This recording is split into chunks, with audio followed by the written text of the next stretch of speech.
सास बहू का अनोखा रिश्ता। सास ने कहा, घर में कोई है क्या?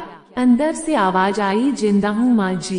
तब सास ने कहा, तो फिर मेरी चाय क्यों अभी तक नहीं आई?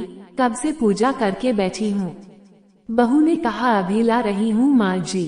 तब बहू चाय के साथ भजिया भी ले आई। सास ने भजिया देखकर कहा, तेल का तला खिलाकर क्या हमें मारना चाहती हो?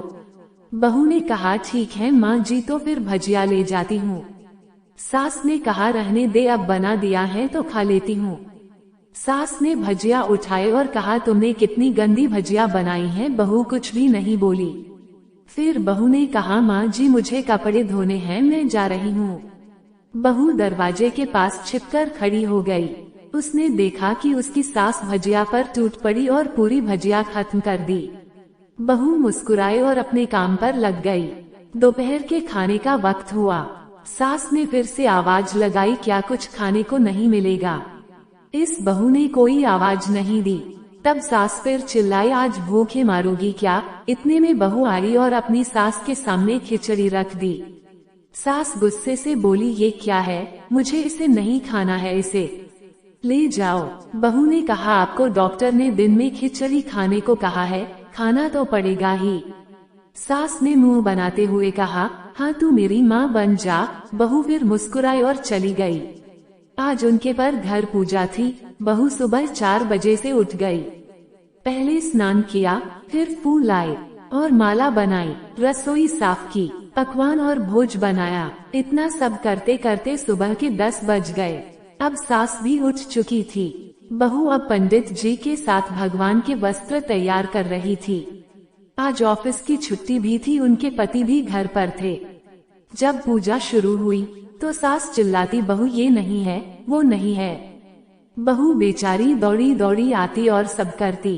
पूजा होते होते दोपहर के 3 बज गए थे। आरती की तैयारी चल रही थी। पंडित जी ने सबको आरती के लिए बुलाया और सबके हाथों में थाली दी।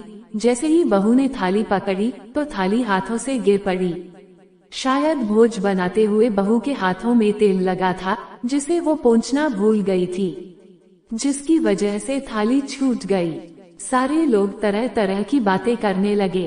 कैसी बहू है, कुछ नहीं आता, एक काम भी ठीक से नहीं कर सकती है, ना जाने कैसी बहू उठा लाए। एक आरती की थाली भी संभाल नहीं सकी। उसके पति भी गुस्सा हो गए, पर सास चुप रही। उसने कुछ नहीं कहा, बस यही बोल के छोड़ दिया, सीख रही है, सब सीख जाएगी धीरे धीरे। अब सबको खाना परोसा जाने लगा। बहू दौड़ दौड़ के खाना देती, फिर पानी लाती। करीब 70-80 लोग हो गए थे। इधर 2 नौकर थे और बहू फिर भी वहाँ सारा काम बहुत ही अच्छे तरीके से करती रही। अब उसकी सास और कुछ पास पड़ोस के लोग खाने पर बैठे। बहू ने खाना परोसना शुरू किया। सबको खाना दे दिया गया। जैसे ही पहला निवाला सास ने खाया तो कहा, बहू तुमने नमक ठीक नहीं डाला क्या? एक काम ठीक से नहीं करती हो, पता नहीं मेरे बाद कैसे ये घर संभालोगी। पास पड़ोस वालों को तो जानते ही हो ना साहब, वो तो बस बहाना ढूंढते हैं नुक्स निकालने का। फिर वो सब शुरू हो गए, ऐसा खाना है, ऐसी बहू है, ये वो वगैरह वगैरह बहुत कुछ बोल डाला। दिन का खाना हो चुका था। अब बहू बर्तन साफ करने के लिए नौकरों के साथ लग गई। रात में जगराता का कार्यक्रम रखा गया था। बहू भी 1-2 गीत गाने के लिए स्टेज पर चढ़ी। सास जोर से चिल्लाई, मेरी नाक मत कटावा देना, गाना नहीं आता तो मत गा, वापस आ जा। बहू मुस्कुराए और गाने लगी।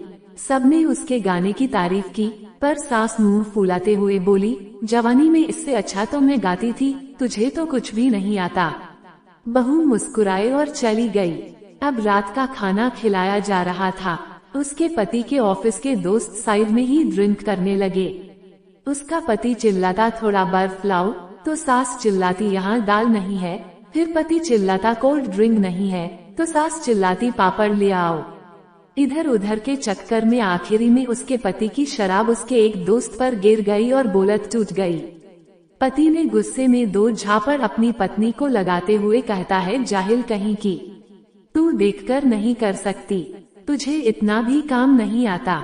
सारे लोग देखने लगे। उसकी पत्नी रोते हुए कमरे की तरफ दौड़ी। फिर उसके दोस्तों ने कहा, क्या यार पूरा मूड खराब कर दिया, यहाँ नहीं बुलाया होता, हम कहीं और पार्टी कर लेते। कैसी अनपढ़ गंवार बीवी ला रखी है तूने। उसे तो मेहमानों की इज्जत और काम करना तक नहीं आता, तुमने तो हमारी बेइज्जती कर दी। अब पास पड़ोस की औरतों को और बहाना मिल गया था। वो कहने लगी, देखो क्या कर दिया तुम्हारी बहू ने, कोई काम की नहीं है। मैं तो कहती हूँ अपने बेटे की दूसरी शादी करा दो, छुटकारा पाओ इस गंवार से।